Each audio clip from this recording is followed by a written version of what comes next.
Our scripture reading today, this morning, is coming from the book of Mark chapter 6. Mark chapter 6. Maikeisha na Haley, a blessed morning to you. Mangbanana kanaka mwariwakitire nyasha. Thank you so much for tuning in. Mark chapter 6.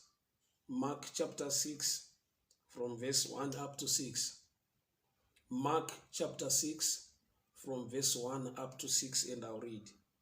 Jesus left there and went to his hometown, accompanied by his disciples. When the Sabbath came, he began to teach in the synagogue, and many who heard him were amazed. Where did this man get these things? They asked. What's this wisdom that has been given him, that he even does miracles? Isn't this the carpenter? Isn't this Mary's son, and the brother of James, Joseph, Judas, and Simon? Aren't his sisters here with us? And they took offense at him. Jesus said to them, only in his hometown, among his relatives, and in his own house is a prophet without honor. He could not do any miracles there. He could not do any miracles there because except laying hands on the few sick people and heal them. He was amazed at their lack of faith. Father, we thank you, we bless your name, we honor you, we glorify your name. Taurai muupenyu wedu mangbanani ano. Rududzirwe shoko rwenyu mukati maupenyu wedu. Mbiri yenyu ikudzwe sanyi tiremekedzwe. Muzita ra Jesu Kristu wa Nazareta. Amen and amen. My Mudzimba, may the good Lord bless you. My Showana, may the good Lord bless you. My Murugira Nyamunda, yeah, welcome. God bless you, God bless you, God bless you, people of God. Thank you so much for tuning in. So our scripture reading, Mark chapter 6 from verse 1 up to 6. Today taure pamsoro pezviga of the principles anoita kuti ugone kureceive the anointing, the principles zviga zvinoita kuti kana kuti mirau kana kuti mitemo inoita kuti ugone kugamuchira kuzodza kwaMwari, ropafadzo yaMwari, blessing yaMwari muupenyu wako. Margaret Mauka, a good morning to you. God bless you. Thank you so much for tuning in. Now yandaverenga panapa ine chekuita na Kristu Jesu. Bible richivapupurira kuti vakaita zvishoma. He did not do many miracles nekuda kwezvikonzero zvakataurwa pano. So Jesu waenda in his own hometown in Capernaum. Vanhu havana kubenefita, havana kuwana zvizhinji. Nyangwe iye angatakura zvizhinji, nyangwe aiva nenyasha zhinji dzekuporesa nekudzikinura vanhu in his own hometown.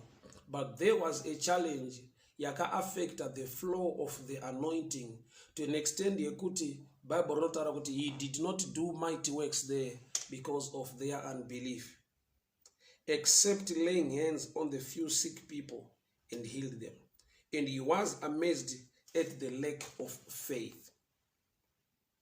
Toda tionesane pa statement yekutanga yekudai so. Pamunhu wese aiporeswa na Jesu, kana Jesu ada kutaura pamusoro pezvazvo, waipa credit kana kuti waipa honor to the one aporeswa achitaura achiti, your faith has healed you, or your faith has made you whole. Precious Mashaya Mombe, you are welcome. God bless you. Zoreva kuti munhu ane challenge, ane dambudziko, ane a contribution, ane zvaanofanirwa kuita, zvaanofanirwa kuziva, zvaanofanirwa kuacta, zvinokonzera kuti agone kugamuchira kuzodza kuzhinji kungabatsira muupenyu hwake. Let me take you to the natural. Tidzoke kunyika yatinorarama in the natural, munyika yenyama. Munhu ane dambudziko anofanirwa kutaura dambudziko rake kuti vanomubatsira vagone kuwana mabatsiro avangamuite. Zvoreva kuti iye akavanza dambudziko rake haagone kuwana complete help kana kuti kubatsirwa kwake kunonetsa, especially let's say munhu aenda kuna lawyer ane dambudziko but ada kuti lawyer rimumiririre. He or she is supposed to tell the lawyer the truth, kuitira kuti lawyer agone kumuudza zvinogona kubatsira nekushanda kana munhu amataredzi mhosva, which means akahida the complete truth haagone kumiririrwa zvakakwana nyangwe aine lawyer riri ready kumumirira. Sister Shamiso Jack, you're welcome. May the good Lord bless you. So munhu ane challenge, ane dambudziko akaenda kuna chiremba chipatara, ane a questioning yaanoitwa. Nyangwe chiremba anogona kutora temperature, anogona kucheka BP, but ane mubvunzo waanogona kubvunza munhu. Zvoreva kuti munhu ane dambudziko ane information yaanofanirwa kuofa mudambudziko imomo kuti agone kubatsirika. Temperature information inorekodwa pasi so that chiremba azive temperature yako. BP yako inochekwa kuti chiremba azive kuti wakamira sei. Why? Nekuda kwekuti pane nguva yekuti madrugs aurikuda kupiwa haadi une temperature yakadaro kana kuti haadi une BP yakadaro. Zvoreva kuti nyangwe une dambudziko pane information inofanirwa kuitwa gather kuti uwane complete help. So Jesu wese waaiporesa aitaura achiti kutenda kwako kwakuporesa, or your faith has made you whole. Zvoreva kuti munhu mudambudziko raainaro, muchallenge yaainayo, anofanirwa kunge aine faith, kutenda. Uye Bible roti kutenda kunouya nekunzwa uye nekunzwa shoko raMwari. Faith cometh by hearing and hearing by the word of God, which means munhu anofanirwa kunge ane information inomulida kuti aite the right action, inoconnecta the blessing of the favor yaari kuda kugamuchira kana kutarisira. Okay, let me give another example. Mubereki akagezesa mwana wake, anomugeza nesipo zvichida omukwesha ozomuzora mafuta. Mwana wese anofanira kuchena, anofanira kuzorwa mafuta, but process iripo. Haugone kuzorwa mafuta uine shena, haugone kuzorwa mafuta usina kugeza, usina kukweshwa, usina kugezwa nesipo. Which means process yesipo nekukweshwa inogona kusakunakidzana, kusakufadza, but inoconnecta kumafuta aunoda kuzorwa anonhuwirira.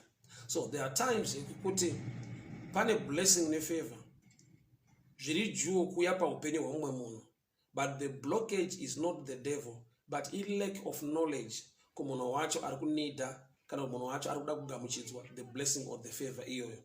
So Jesu wakaenda muCapernaum, his own hometown,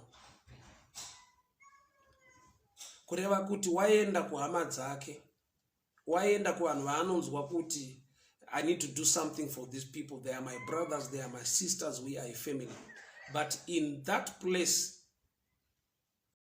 haana kugamuchirwa zvakanaka nekuda kwekuti vanga vane knowledge in the natural yakava a blockage to receive the spiritual. Hazvina kuipa kuva knowledge in the natural, but when you use that knowledge against the spiritual, inogona kurwisa kugamuchira kwako zvemweya kana kuti zvakanaka zvoda kuitwa naMwari muupenyu hwako. For example, munhu ane zvaanotenda nekutarisira kuti Mwari achamuitira muupenyu, but nekuda kwekuti ane imwe knowledge yaanayo in the natural yaakwaya kubva kuvanhu, kumasocial media nekupi nekupi, inomupa kuti ave nepfungwa yekuti handifungi kuti zvinhu izvi zvinoita. That information inoita uproot your faith. Une faith muna Mwari kuti vanokusimudza, but une knowledge yawakwaya in the natural nemaexamples evamwe vanhu mukurarama yekuti ukatarisa unoti but ninga akadai akafa akadaro, ninga akaite zvakuna kwaakaenda, so my case handifungi kuti zvingabude zvakanaka. Iyoyo information inogona kuita uproot kana kuti damage the level of faith yaunofanirwa kubuilda so to receive. Baba Chikora Josiah, I hope you travel well. Ndofunga makafamba zvakanaka munhu washe. Mwari werugare vakuchengetei, Mwari wenyasha vagonesei. So happy to see you online. So Jesus in his own hometown, he did not do much except lay hands on few people. Konzo chasanangwa chekutanga yaiva nhau knowledge in the natural. Vaiziva pamba pavo, vaiziva hanzvadzi dzake, aizivikanwa neprofession yake as a carpenter. So they were shocked or surprised kuti knowledge yaainayo, even mamiracles ari kuita zviri kubva kupi, havana kumupa a welcome on that. Nekuda kwekuti the knowledge in the natural yakava a blockage to the flow of the power of God spiritual. The knowledge in the natural nyangu yaiva correct, it was not necessary kuti vashande nayo pakugamuchira simba rake kana kuti kuita kwake pamweya. So vana havana kumugamuchira zvakanaka, and they took offense at him. He did not do mighty works there because they took offense at him. So vanava mavari amuna respect or honor. Kureva kuti respect kuremekedza kunokonzera kuflowa kwezvinhu zvaMwari spiritually into your life. Vakamutarisa nemameso enyama, vakaziva kuziva kwavo panyama pamusoro pake, ndokubva vazvitora sekunge hazvingaite nokuti is part of us, hazvingaite because tine mamwe maziviro atunomuita. Simba raMwari, the spiritual power of God. Samuchiona kazhinji kuti zvichida pakaitwa a crusade mustadium, kumashops, kupi, even non-believers, they are the ones vanonyanya benefita or mamiracles angagone kuitwa na demonstration yesimba raMwari rinonyanyoitwa to the non-believers, in the sense yekuti vanhu vasingaende kuchechi, and we put it that way.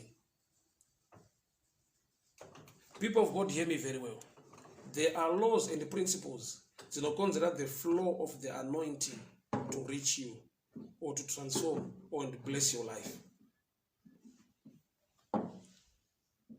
Number one, don't use carnal or natural information against the flow of the Spirit of God. Don't use the natural or the carnal information to judge the things of God. It's true kuti vaimuziva, it's true vakakura naye, it's true ndewe muarea imomo, but nekuda kwekuti simba raMwari rakauya pamusoro pake 8:30, so they can judge. Nokuti paakabhabhatidzwa naJohani, the Holy Ghost came upon his life. So kumashure kwese vasina experience ya Holy Ghost upon his life, ndo information yavari kushanda nayo, vasingazive kuti kana munhu ava munashi, kana simba raMwari rava pamusoro pemunhu, ndiMwari ari kushanda, ari kuita zvinhu pamunhu. So ava vane information yavasina kuzotakura kusvika time yaakabhabhatidzwa naJohani, mweya mutsvene ukauya pamusoro pake. So information yavainayo iri correct pamakuriro nemaziviro avamuita, but haisi complete nekuda kwekuti pane experience yakaitika paJordan River akibhabhatidzwa naJohani isina kuwitnesswa nevazhinji, but ine chekuita the spiritual move, nebasa rababa vake, nebasa raMwari raanofanirwa kuita. So vanhu vane zvavanoziva, vanhu vane information yavainayo, ihama dzake, vanhu vaakagara nawo, vanototi aren't these sisters are with us, they took offense at him. Only in his hometown, among his relatives, in his own house, is a prophet without honor. So chinhu chinonzi honor, respect, kana kuti honor ilo iri spiritual inokonzera the flow of the power of God or the grace of God upon somebody's life.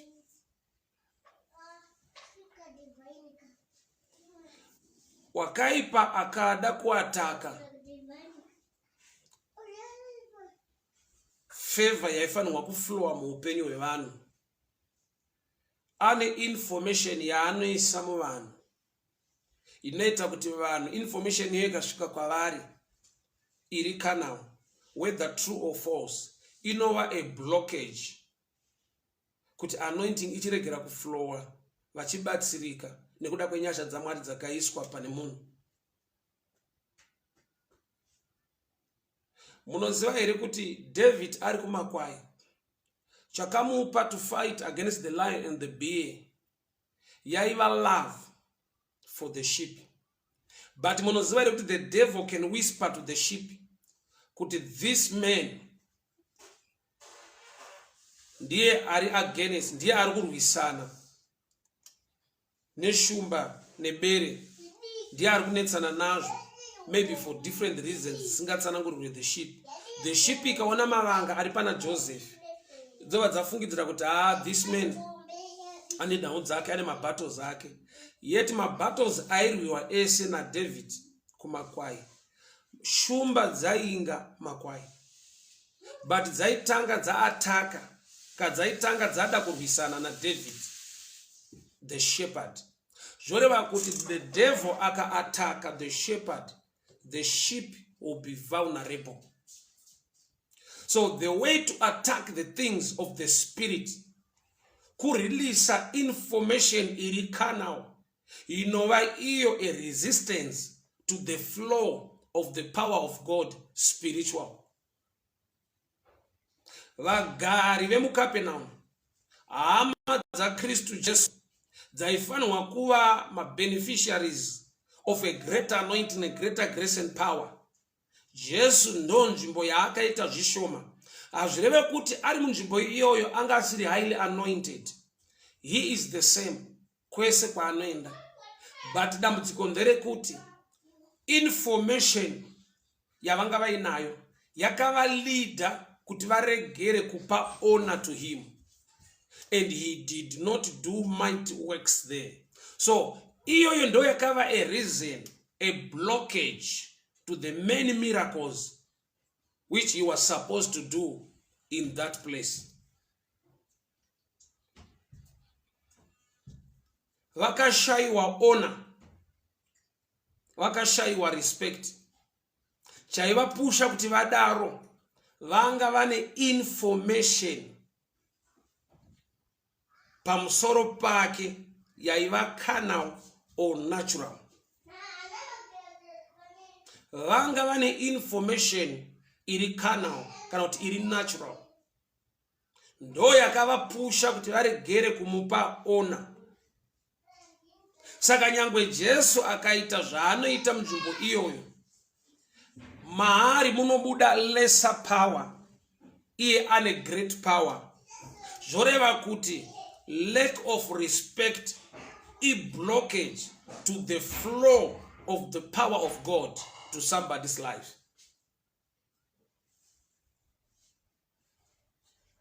Lack of honor or lack of respect inova a blockage to the power of God to somebody's life.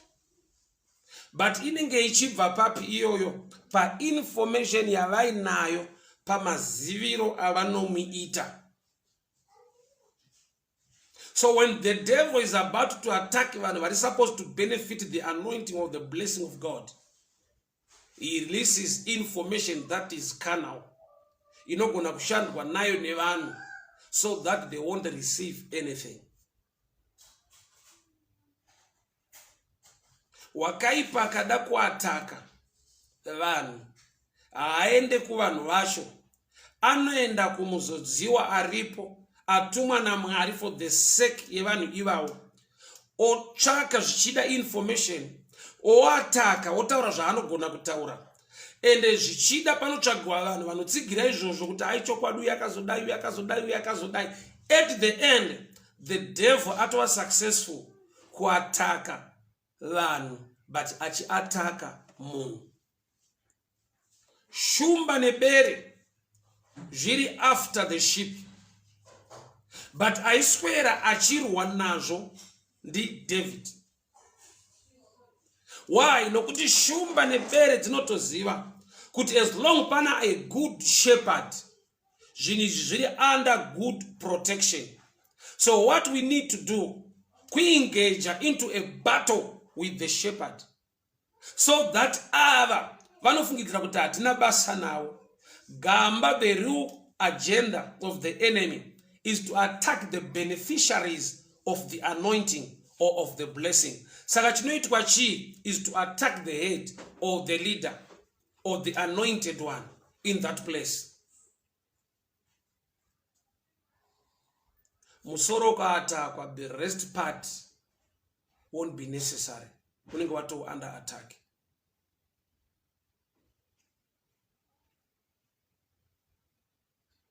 It reminds me the book of Judges 15. Judges 15.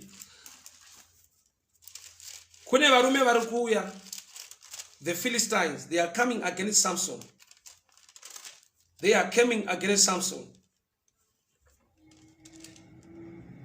Agenda yao, program yao, ndeye kudzvanyirira, ndeye kurwisa the Israelites. But vaita sekunge they are after Samson. All right. I'll read Judges chapter 16 from verse 23. Now the rulers assembled to offer a great sacrifice. Let me just go back a little bit.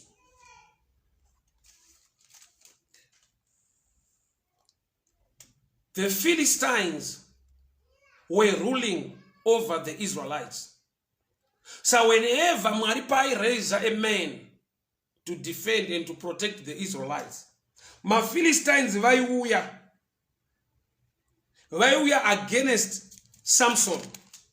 Zvekuti at the end, unotozoona kuti even the Philistines vaisvika pavanowirirana ne the Israelites to bind Samson.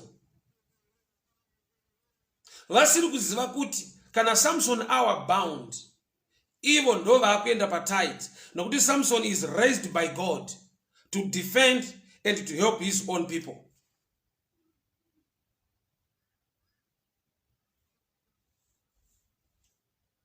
People of God, hear me very well. Paunonzwa, like in these days, paunonzwa pachitukwa vanhu vaMwari, pachitaurwa zviri negative concerning the house of God, especially the church, the pastor, the prophet, the evangelist. Nyaya haisi yekuti vari kungoda kutaura nezvemunhu iyeyo zviri negative, vari kutaura nezvemunhu iyeyo bedzi. The real agenda, the devil chaanoziva ndechekuti there is grace and anointing. It is supposed to flow to people. So the only way to block it, kushandisa vanhu ivavo, tava feed the information, inoita kuti ivo, they will speak negative. Pachao, ivo, they will become a blockage. Why? Because they will lose respect and honor. And at the end, Jesu wakaita minana mishoma mugaleria because of their unbelief. Nekuda kwe information. Okay, I'll give you an example.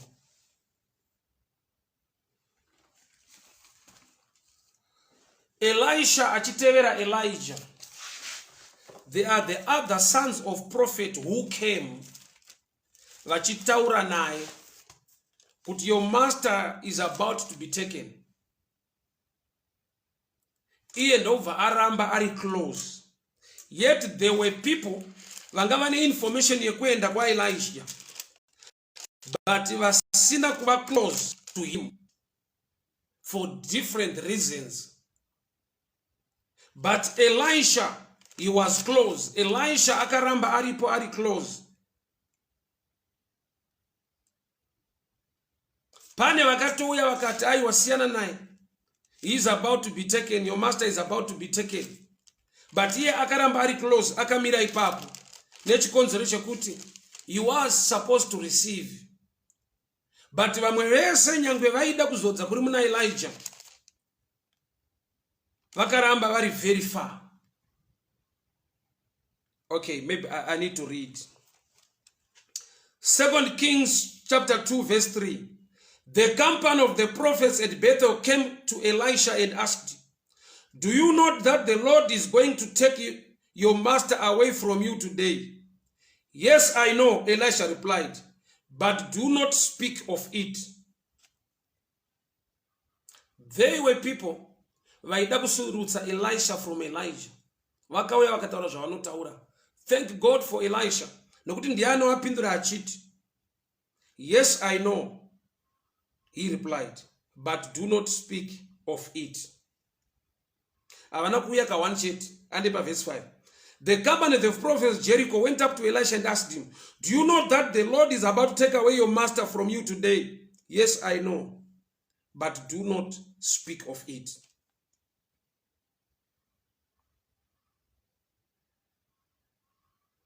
People of God, pese pane blessing, pane zodzo, pane favor, the devil knows about it. Saka chaanoita chi? He knows kuti vanhu vakabreaka the law or the principle yekuflowa kwethe anointing, hapana zvichaitika. Even if the prophet wants, even if the man of God wants, even if he prays. Bible that Jesus did not do many miracles there because of their unbelief. He did not do many miracles there because they had no honor to him. Attack yevanhu vari supposed to benefita kuzodza kwaMwari kwakaiswa panzvimbo. Attack inongouya nekubreaka the law or the principle inokonzera the flow of the anointing. Here the devil pachake cannot block it. He knows kuti iye akamira achida kubloka, he cannot.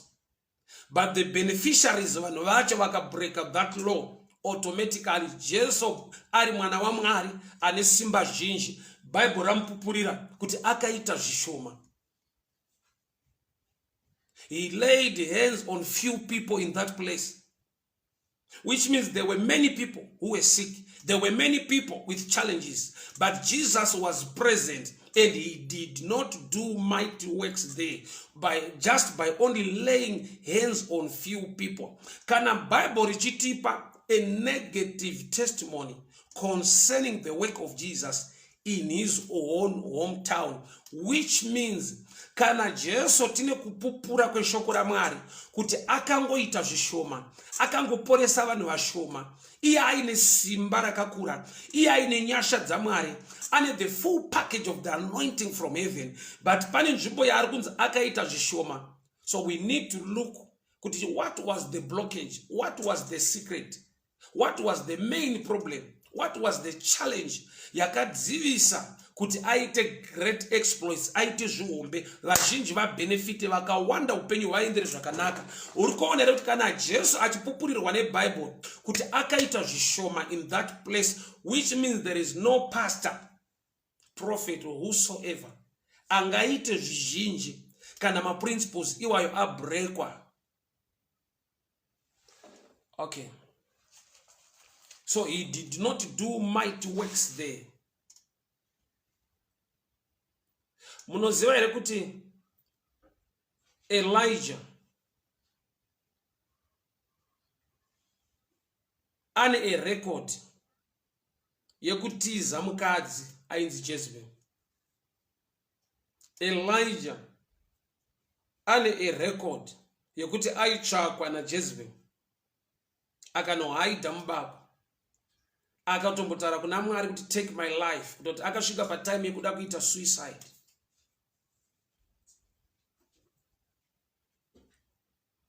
Elijah ane record yekutiza mukadzi ainzi Jezebel.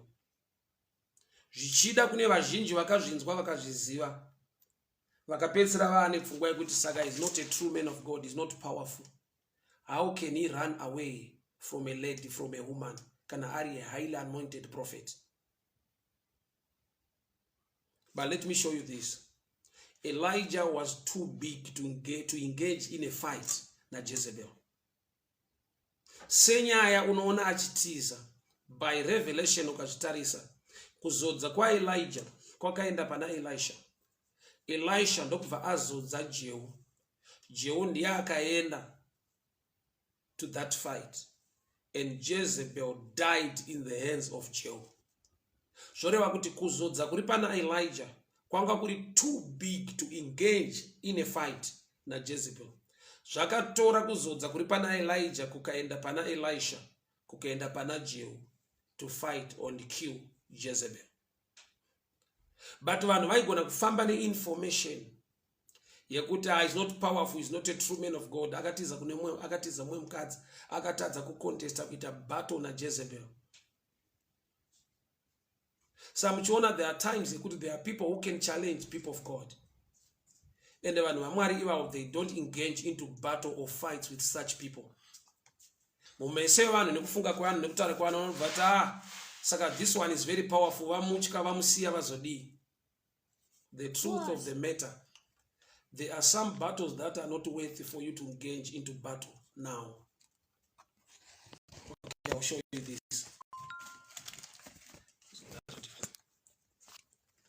Joseph was warned in a dream kuti tora mwana utize naye uende naye kuEgypt, because Herod is after the child. Mwana airehwa ndiJesu. Denga rakataura an instruction yekutiza. Mwari wamasimba ose, maybe I need to read. Mwari wamasimba ose vanopa instruction kuna Joseph baba vaJesu kuti tora mwana utize naye. Why? Because Herod is after the child. Say Mwari wamasimba ose vataura vhangeri rekutiza. Ende ukazvitarisa kufa kwaHerod hakunei nekurwisana kwake na Joseph. Joseph wakatozoudzwa kunzi go back. Okay, I'll read Matthew chapter 2. Matthew chapter 2 from verse 14. From verse 13. When they had gone, an angel of the Lord appeared to Joseph in a dream. Get up, he said, take the child and his mother, escape to Egypt.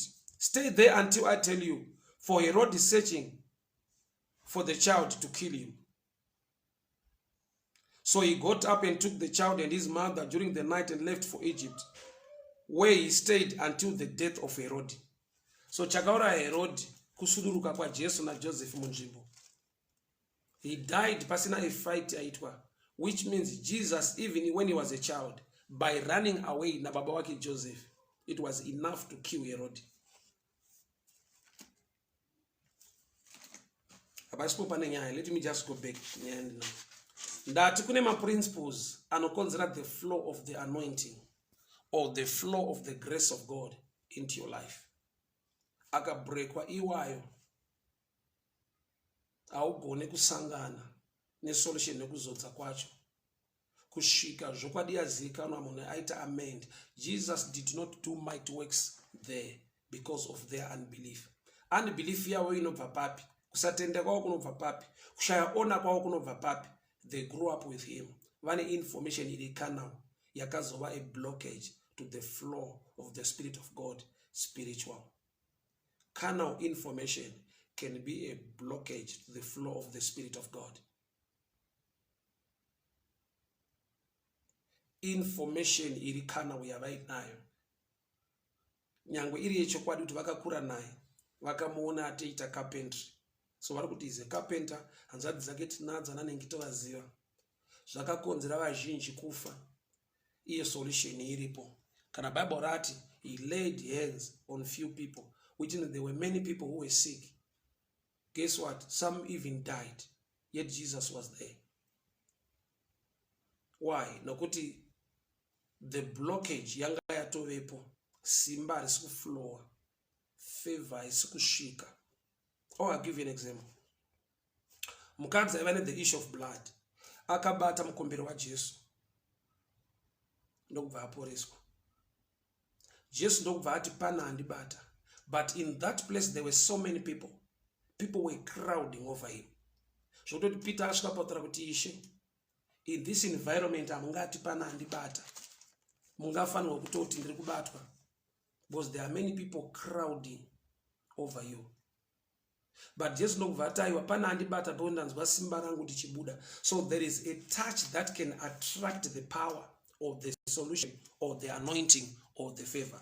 There is a touch with a difference.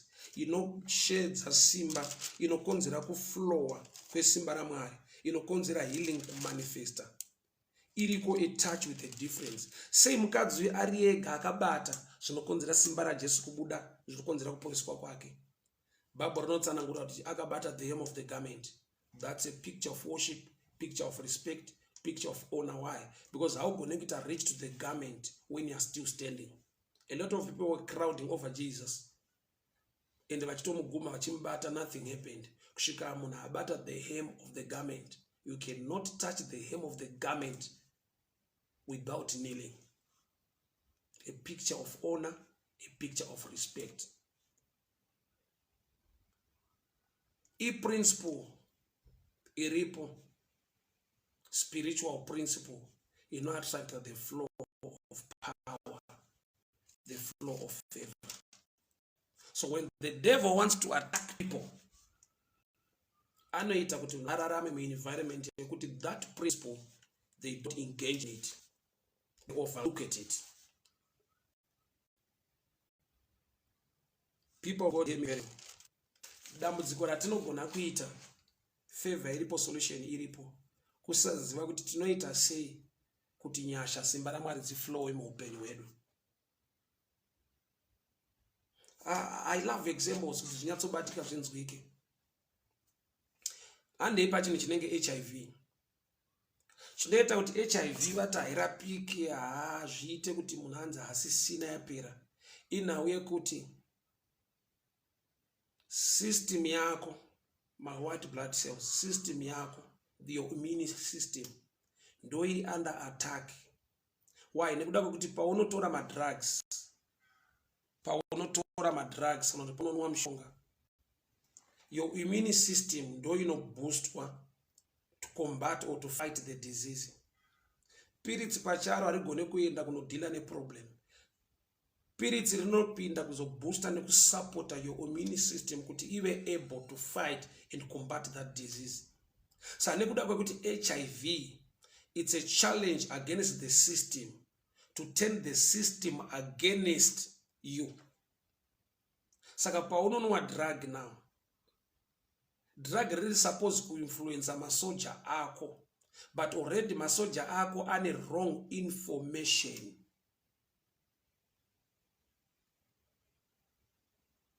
So the system iripo ndeyekuti kana drug rapinda muropa rako rinonoboosta nekusimbisana neimmune system yama kuti fight the disease. So I system irimo yo.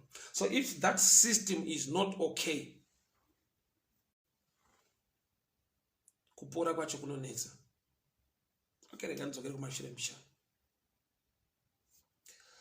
Pane chinofanirwa kuitwa first things first. Pane chinofanirwa kuitwa first. Chinokonzera zvimwe zvinhu kuzoendeka kana kuti kuzofamba zvakanaka muupenyu. Haugone kutangira pamusoro, haugone kuti chero zvinhu izvi ndazvida ngazviitike. Jesu aitoda kuti hama dzake dzipore. Jesu aitoda aiva nechiyo, saka akatouya muhometown yake mune varwere vari kurwara vanoda kurapa nekuporesa. But pano pane nyaya, law yacho ikabrekwa, even achida azviflowe. Okay, 2 Kings chapter 4. Mukadzi akaenda kuna Elisha achiti murume wangu akandisiyira chikwereti. Ane principle yaakaudzwa. Mukadzi akaenda kuna Elisha ane chichemo choti murume wangu akandisiyira chikwereti. Akanzi go and borrow many vessels, as many as you can from your neighbors. Haana kupiwa number. Akatosimbisirwa kunzi don't borrow a few, which means as many as you can. The anointing of God is not limited. The flow of power of God is not limited, as many as you can. But if pano pane challenge, anofana kuti akapinda mumba nema empty jars nezvitini, ovhara door, utanga kudurura. So imagine the size of the room will play a role. despite the anointing is not limited, despite the power of God is not limited, but ichalimita ipapapa is the size of the room. Because uchanzi kumbira zvitini upinde nazvo mumba uvhare door. So if your room is very small, you can imagine kuti kana une 50 zvitini ndo zvauchango benefita. Precious Mugabe, thank you so much for tuning in. Ndafunga kuti nditinashe Mugabe. Anyway, Precious Mugabe, God bless you. Thank you so much for tuning in. Ndafunga nditinashe ndikati pakutotangwa zvimwe panapa. Anyways, ne DNA ya Kristu, so we are okay. We are covered by his grace and favor. Thank you so much for tuning in. I'm Fumanga Victor Story. May the good Lord bless you. Thank you so much for tuning in. So mukadzi akaenda kuna Elisha. Nekute murume akasiya zvikwereti. Elisha ataura shoko risina limitation. But guess what? Bible rosvika parinotaura kuti the oil stopped flowing. Sei mafuta akamira kuerera. Mukadzi akataura nemwana wake kuti bring me another container. Mwana ndokubva ati there are no more containers. And the Bible ndokubva ati and the oil stopped flowing. Arina kuti the oil was finished. People of God, let me tell you, simba raMwari haripere, nyasha dzaMwari hadzipere. The gifts of God are without repentance. Favor yaMwari, anointing, grace and favor zviripo kuti flow zvibatsire nekuyambutsa vanhu. But hepano pane nyaya, there is a system ikasamake kunzwisiswa inokoza a blockage. So mukadzi uyu wakanokumbira zvitini, but zviri pachena kuti nhamba yezvitini iri determined. Chekutanga necommunity yaanogara, how many neighbors do you have? Number 2, the size of your room. Size of your room. Nekuti unofanirwa kuvhara door kuti uchitanga kurura mafuta. Ende mwana paakati zvitini zvapera, Bible rinoti the oil stopped flowing. Mwana paakati zvitini zvapera, the oil stopped flowing. Mafuta akamira kuerera. I'll read tigone kunyatsopanzwa. 2 Kings chapter 4. 2 Kings chapter 4. 2 Kings chapter 4. Verse 6. When all the jars were full, she said to her son, bring me another one. But he replied, there is not a jar left. Then the oil stopped flowing. Mafuta ndokubva amira kuerera. So which means mafuta akaramba ari available, but the ability to flow was no longer there. So pane nguva yekutoti kuzodza pasisina pano, hapana nyasha dzaMwari, hapana power raMwari. Kana kuna Jesu ndofunga vakatodaro nekuda kwekuti he just laid hands on few people. Kana pakauya vazhinji only few were healed. Vakatoti apera asina simba raMwari, asi mwana waMwari ainyeperwa nekudi. Apa Bible rati the oil stopped flowing, around the oil was finished.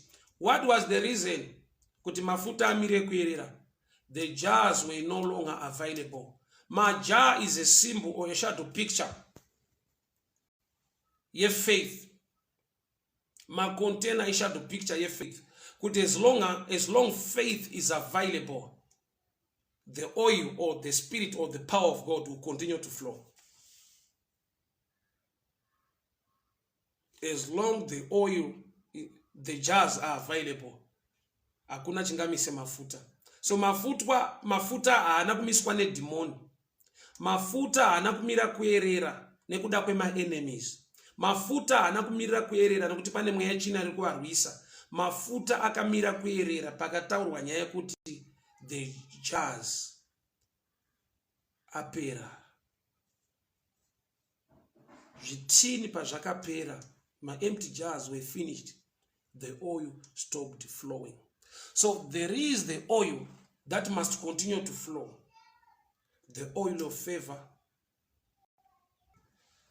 Andizive kuti ungade kuzodza kupi muupenyu hwako kwaunotarisira. The oil of relationship, the oil of favor, the financial oil, whatsoever, the oil of health. Pane kuzodza kunofanirwa kuflowa muupenyu hwako. But who stopped the flow of the oil? If the jars are finished, zvinokonzera mafuta kusaerera. Also the number of the neighbors you have, and also the size of your room determines the containers you can have. People of God, hear me very well. Kana Bible richipupura kuti Jesu wakaita zvishoma, iye ari muzhinji, ari mwana waMwari, aine simba rese nekuzodza kwese, but pane nzvimbo yaakaita zvishoma. Zvoreva kuti principles are very powerful, or principles are very dangerous. Ukaignore ma principles, unotadza kubenefita chinhu chiri available. Okay, I'll go into the natural realm. Dishi ratinaro panza, DSTV, dishi ratinaro. Ma channels ese anotopfura, wave racho rinopfura ri pamusoro pane disha. But zvatinoona muno mumba zvine chekuita nekuti takasubscribe remari, imari yatakasubscribe ku DSTV ndio inotipa access kune zvatichaona. Hazvireve kuti takamakwa, hatifarirwa, hatina kugamuchirwa DSTV haidi kuti tione zvakawanda. DSTV full package ine zvakawanda, full bouquet. But as long takasubscribe access kana kuti mashoma, hazvigoneke kuti tibenefite kuwane zvizhinji zviri available kana takusubscribe mari shoma. So faith is a shadow picture, a subscription. Zvoreva kuti ukatova nedish ukasarudza kusubscribe, hazvireve kuti mawaves haasi kupfuura nepauri. Zvinongoreva kuti you are missing a lot nekuda kwekuti hauna kuita play your part, but the waves are just passing by.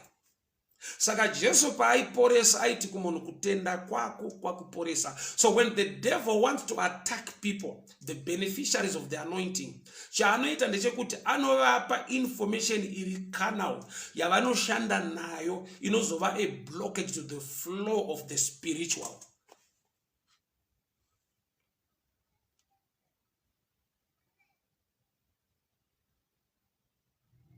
Wakaipa akada kuataka vanhu pazvinhu zvaMwari, unomutsa imwe information muvanhu yavanoshanda nayo inovaderedza mukutenda, inova a blockage to the flow of the Spirit of God.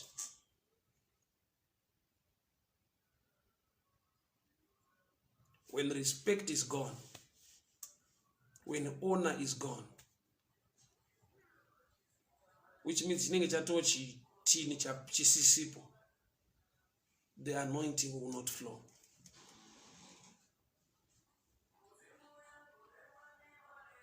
People of God, hear me very well.